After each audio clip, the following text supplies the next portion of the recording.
ঘাস পানি খায় না ঘুরে সারলাম সকালবেলা খোলায় কিন্তু ঘুরে ঘাস পানি খায় না মেয়াটায় লাগাইয়া এবারে মেয়াটায় আমার মনে হয় গরুর ডাক্তারের ফোনই দেওয়া লাগবে পশু ডাক্তারের মনে হয় ফোন দেওয়া লাগবে পশু ডাক্তারে কিছু কইতে পারে মনে হয় যে কোনো রোগ হয়েছে আমার মনে হয় আমি তো কইতে পারি না আপনার পশু ডাক্তারের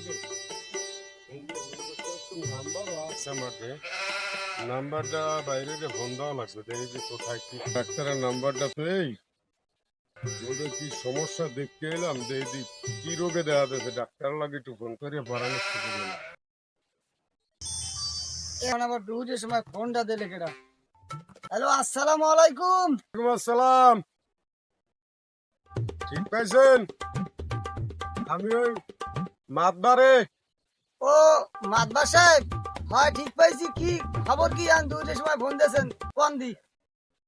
ডাক্তার সাহেব হনেন ওই ঘটনা হয়েছে কি মোর যে ওই গরুটা বোঝেন বড় গাইডা আপনি তো চেনেন এই গাইডা সকালে কোলায় ছাড়ছি দেখাতে কোলায় ছাড়ছি দুয়ার বেলা বাড়িয়ে যাইয়ে দিয়ে গরুটা ঘাস পানি খায় না খালি মেতায় আর মেতায় আর একসের ওই লেজ জাগাই দেয় আর ওই ঘন ঘন খালি প্রস্রাব করে সবাই কইতে পারেন এইটা কি রোগ?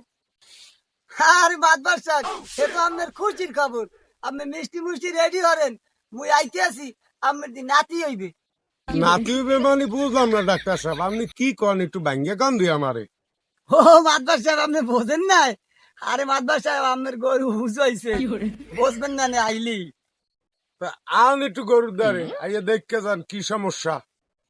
হেলে মাতবার সাহেব, মুই তো ওই আপনার ওই যন্ত্রপাতি কিছু আনি নাই ব্যাগ বক লগে। হেলে আমি তো ওই আমনে বদিক দিয়ে যামু, হেলে দেখতে যামু। হেলে মনে কায় মাতবার সাহেব বোধহয় মনে কায় ইঞ্জেকশনটাই দেওয়া লাগবে। বোধহয় কি ডাক্তার সাহেব বুঝলাম না সরাই মরাই দিতে পারবেন না? কোনো কায়দা নাই?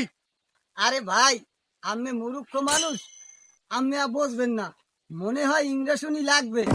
আর আপনার মাতবার বলাই হলে আমরা হুদা কামে, আপনি এই বোঝেন না, মাইন্ড করেন। ও আচ্ছা আচ্ছা আপনি বুঝেই কইবেন না আমি তো আবার অত বুঝি না বুঝেন না তাহলে আপনি আইয়েন কোন রাই আচ্ছা, আইতে আছি।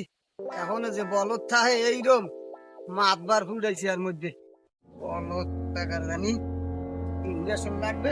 হ্যাঁ, বুঝতে পারে না।